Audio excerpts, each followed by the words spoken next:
Perkenalkan, nama saya Ferry Johannes Wijaya dengan NIM 2024-10-10-367. Saya akan menjelaskan mengenai tugas desain analisis algoritma kelas B yang bersebab yaitu rekursif. Untuk latihan yang pertama, yaitu mengenai untuk membuat fungsi rekursif dari bilangan Fibonacci ke N.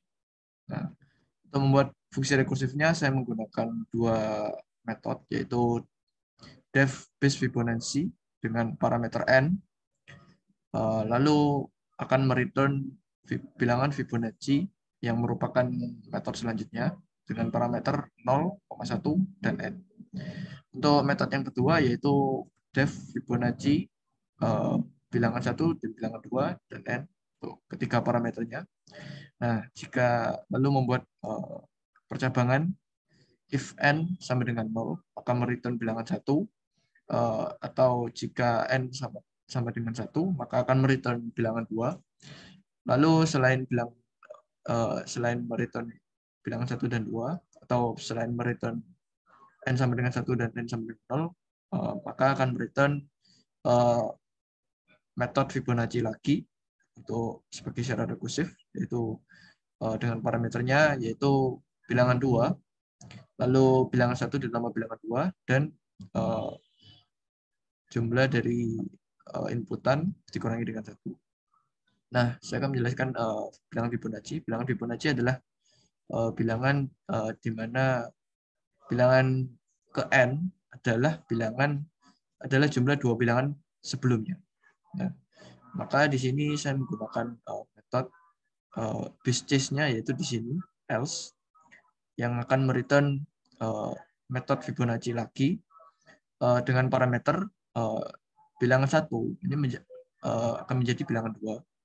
Lalu bilangan yang kedua akan menjadi bilangan yang pertama ditambah bilangan yang kedua.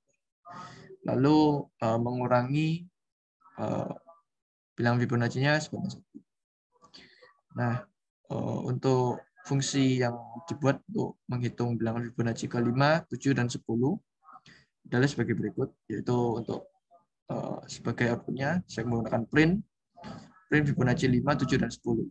Nah, untuk hasilnya yaitu ada di sini.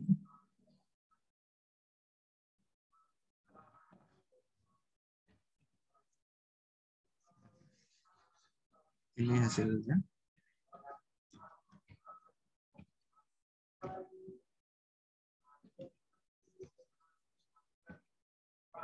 Nah, ini bilangan Fibonacci yang kelima adalah 5, dan yang ke-7 adalah 13, dan yang ke-10 adalah 55. Seperti itu. Lalu untuk yang selanjutnya yaitu untuk membuat pola rekursif untuk eksekusi pencarian Fibonacci keempat. Nah, di sini saya telah membuat pola rekursifnya, yaitu dengan base case-nya yaitu print Fibonacci bilangan yang keempat, base Fibonacci 4. Memulai dari sini untuk inputannya, lalu sama dengan Fibonacci dengan parameter yang pertama yaitu 0, 1, dan 4. Karena basisnya di sini mereturn Fibonacci 0,1, N, makanya di sini jadi 4. Karena N-nya tidak sama dengan 1 dan tidak sama dengan 0, maka dibanding dulu. Lalu lanjut ke bilangan berikutnya, yaitu N dikurangi 1. Maka akan menjadi print base Fibonacci 3 sama dengan Fibonacci 0,1,3. Nah, karena hal yang sama terjadi, N tidak sama dengan 1 dan N tidak sama dengan 0, maka dibanding sampai ke langkah yang terakhir, yaitu print base Fibonacci yang pertama, yang 1. Nah, maka kan karena N-nya sama dengan 1, maka dia akan mereturn bilangan 2. Setelah mereturn bilangan 2, nah di sini programnya tereksekusi semua. Mulai dari bawah, yaitu print base Fibonacci 1. Fibonacci yang pertama yaitu bilangannya adalah 1 untuk bilangan satunya, dan bilangan 2-nya adalah 1 juga. Dengan N sama dengan 1. Maka berhasil dieksekusi. Lalu lanjut ke langkah yang kedua, yaitu print base Fibonacci 2. Nah, di sini bilangan di sini Fibonacci 1,2,2 di sini di mana angka 1 di sini didapatkan dari bilangan yang kedua dari metode yang sebelumnya dijalankan, yaitu 1. Di sini kan bilangan 2-nya 1, maka di sini juga 1. Lalu untuk yang 2 di tengah ini didapatkan dari hasil bilangan 2 ditambah bilangan 1. Bilangan 2 yang tadi adalah 1 dan bilangan 1 adalah 1. Nah, lalu di sini N-nya sama dengan 2. Lalu lanjut ke langkah ketiga sama dengan langkah yang sebelumnya, karena bilangan yang di sini, bilangan yang sebelah kiri adalah bilangan 2, maka bilangan yang kedua yang sebelumnya, maka di sini tertulis juga 2.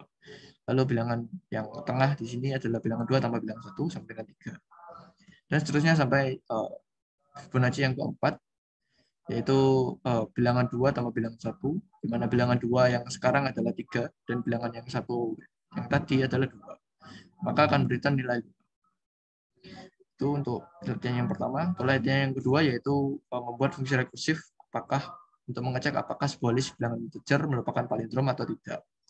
Nah, saya menggunakan satu metode yaitu def palindrom dengan parameter angka, di mana jika panjang dari angka tersebut kurang dari 1, maka akan berikan true. Jika masih tidak sama dengan 1, kurang lebih dari 1, maka akan mengalami percabangan di mana angka 0 atau angka yang pertama di list tersebut, jika angka tersebut sama dengan angka yang terakhir, maka di sini akan mereturn metode atau kembali ke metode yang paling atas, yaitu return palindrom angka. Nah, ini saya menggunakan slicing pada angka yang pertama dan angka yang terakhir, maka artinya dengan adanya base case ini, maka akan menghilangkan angka yang pertama dan angka yang terakhir. Nah, untuk itu jika sama dengan itu, maka akan mereturn true sampai angkanya habis, sampai angkanya kurang dari 1. Nah, jika tidak ada yang sama, maka akan mereturn false.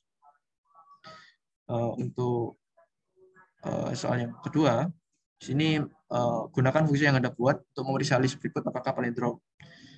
Nah, di sini saya sudah membuat codingannya. Nah, di sini saya akan merun.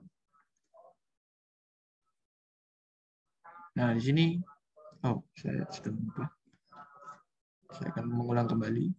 Nah, di sini berikan nilai true dengan angka yang pertama dihilangkan, yaitu 1 dan 1 di sini. 1 dan 1. Lalu lanjut ke 2 dan 2. Lalu lanjut 3 dan 3 dihilangkan atau di return sampai dengan angkanya sampai habis. Jika angka yang sampai habis itu sama semua, maka akan mereturn nilai true. Seperti itu. Untuk power rekursifnya hampir sama dengan yang Fibonacci tadi, yaitu di sini ada fungsi palindrom dengan list angka tadi. Lalu basisnya yaitu return palindrom dengan parameter angka yang tadi. Lalu di sini slicing. Nah, karena n-nya ini atau length dari angka ini masih lebih dari 1, maka dipending dulu sampai ke yang paling akhir, yaitu 4,4. Nah, di sini length atau yang sampai dengan habis ini 4,4 sampai habis. Sini length angkanya sudah kurang dari 1 ya. Ketika angka 4 dan 4 ini dijalankan atau di return, maka length dari angkanya sama dengan 0.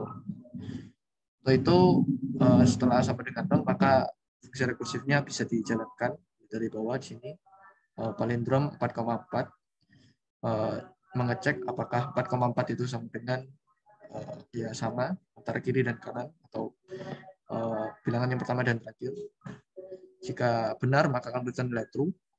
Lalu ke bagian yang 3,3. Jika sama antara awal dan akhir, maka akan berikan nilai true. Dan seterusnya sampai selesai. Nah, di sini 1, 2, 3, 4, 4, 3, 2, 1 adalah nilai true.